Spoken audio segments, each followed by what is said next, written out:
Question number 1. If I don't have a statue, can I still begin to work with Santa Muerte? Can you still begin to connect with Santa Muerte? Absolutely. You don't even need to have the little postcards. You don't have to have an image of her, okay? You're intentionally connecting with Santa Muerte through your mind. She's there. Something I've learned throughout the years is that in the spiritual world, the moment you have a thought of, even if it's like a past loved one, whenever you just start thinking about them, you call them to you. Okay, so same thing with spirits that we work with.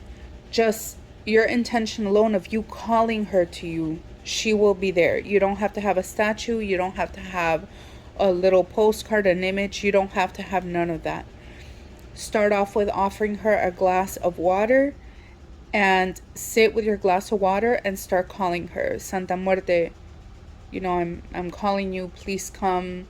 I want to connect with you, and so on and so forth. So no, you absolutely, without a doubt, do not need an image, a statue, a picture, nothing. You don't need none of that. You can connect to Santa Muerte in prayer with your intention alone. She will be there. She will be listening, okay? This next question, this will be question number 2.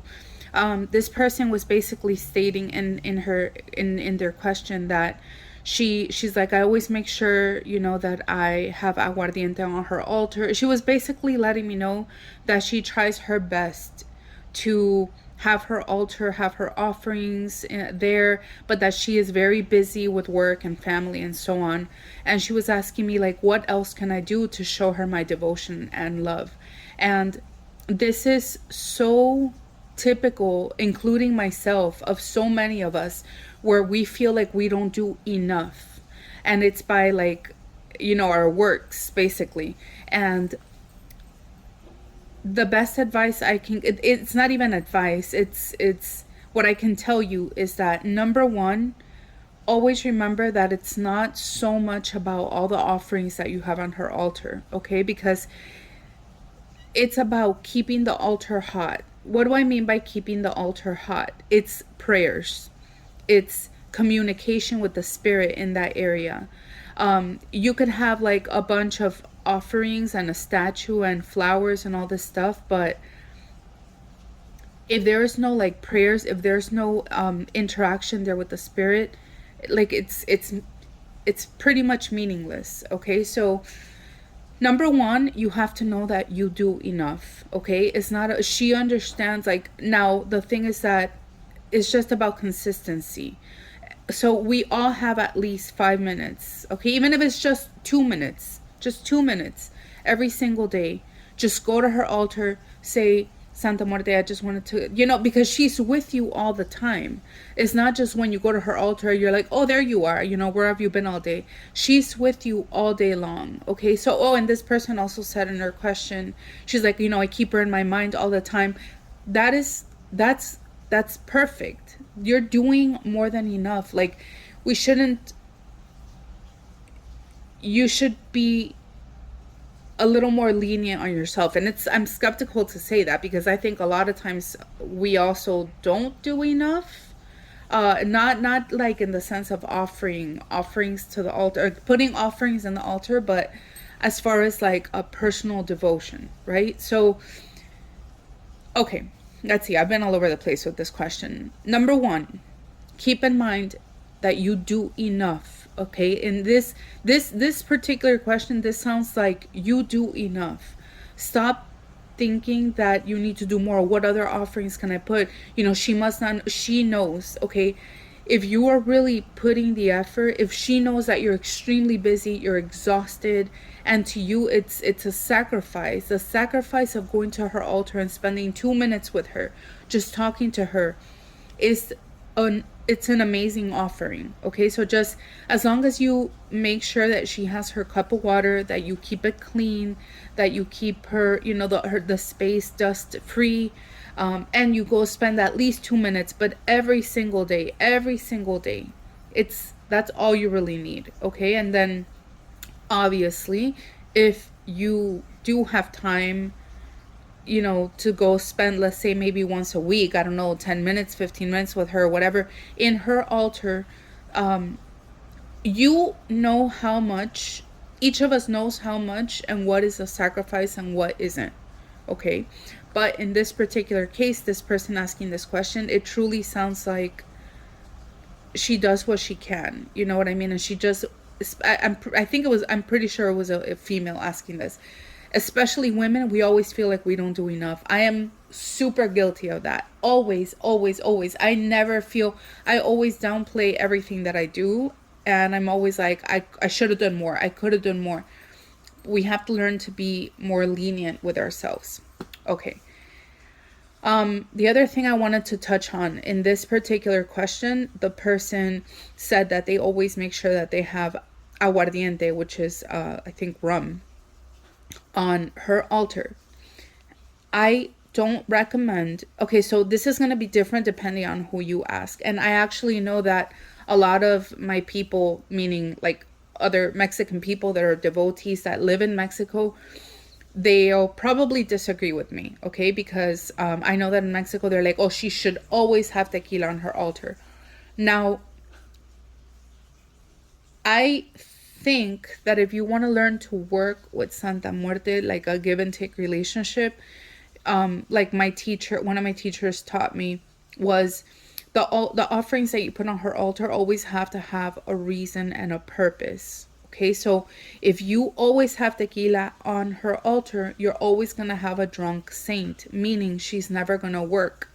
Okay, so I don't recommend you always have tequila or rum or whatever on her altar, only with a purpose. The offerings that you put, they're always going to have a similar effect on your life. So for example, right, when I would offer a shot of tequila, special occasions, when I'm going to commune with her, like when I'm going to go like Santa Muerte, like today, I just want to sit, talk with you and get to know each other more. Then we'll take like maybe a shot together, which I don't really like to drink. So, or for example, when I'm like, look, Santa Muerte, this family event, we're going to go to a family reunion. I don't want to fight with any relatives. I want everything to go smoothly. I'm offering you this shot of tequila so that in return, you can bless this event and we will all have a good time and there will be no arguments, no fights, no anything. And it'll be an amazing night. Like that kind of situation. You see where you're giving an offering and it somehow relates to what you're asking for. Or like if you're going to give her an apple, it could be for matters of love, or it could be like my teacher taught me, Alexis. He said, for example, you're going to give her an apple, say, Santa Muerte, I'm giving you this apple with my love and devotion to you, and so that in return you can help me enjoy the fruits of my labor. So that is question number 2. Question number 3 would be, when they go to pray to Santa Muerte, should they address the 3 robes individually, like the 3 colors? Or I think he also said he had a 7-color statue. Should you address basically each individual robes when you go pray? Keep in mind that Santa Muerte is the same entity. The different robes just represent different things that she can help with.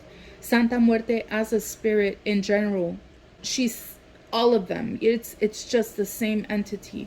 So don't get so caught up in the technicalities or feel like I have to address each individual one or she's not going to hear me, or maybe that's why my prayer didn't work because I should have specified to the red one or the black one or the yellow one. As long as you're speaking to her from your heart, that is all that matters. It is the same entity that is listening to you. The robe aspect of Santa Muerte, the colors, is more for us, for our human minds, for the way that we process, because our eyes, they're the ones that have a lot of influence in the feelings. But in reality, if we were to be able to master the controlling of our thoughts and the know that just with our minds, that's the same reason why I was even about, this goes back to like the question number 1, I think it was, that you don't need anything but the cup of water.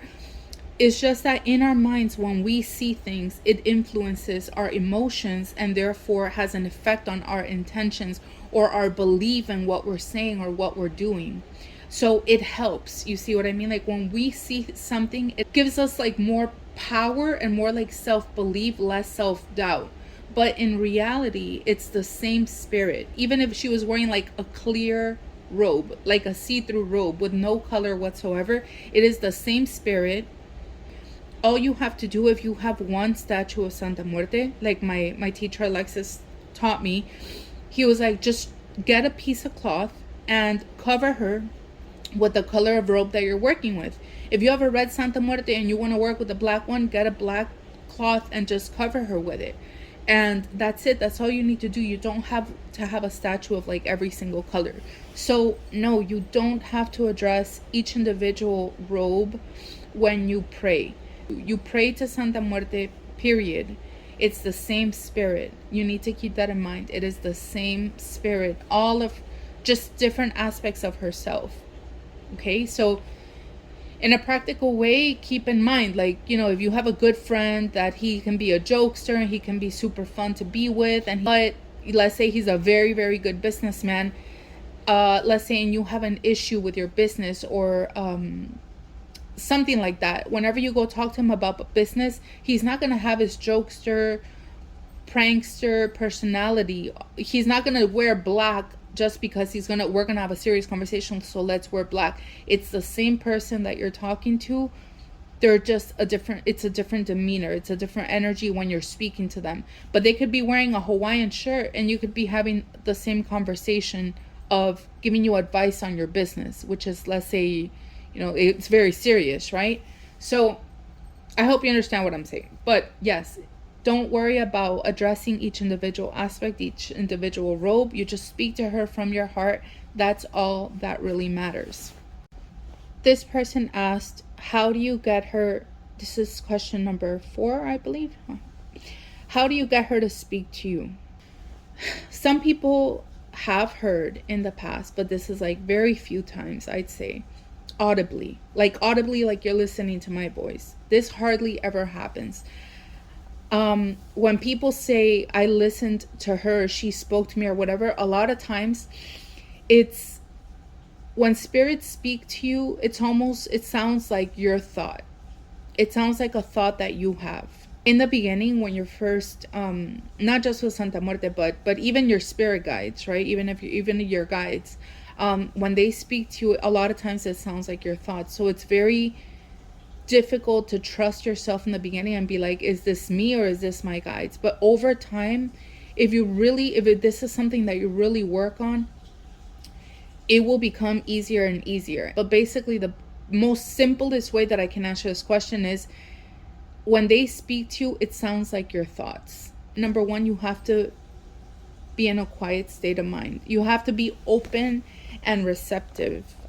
When you ask a spirit for help or you ask them to guide you or something, there has to also be a time where you stop talking. And I don't just mean like out loud, like I mean like quiet your mind and be receptive to receive the answer at any point throughout the day. You have to say, I'm open, and expect it. Expect that your question will be answered, that you will be guided. They can either speak through either a situation, they can speak through a dream, or they can speak through a thought.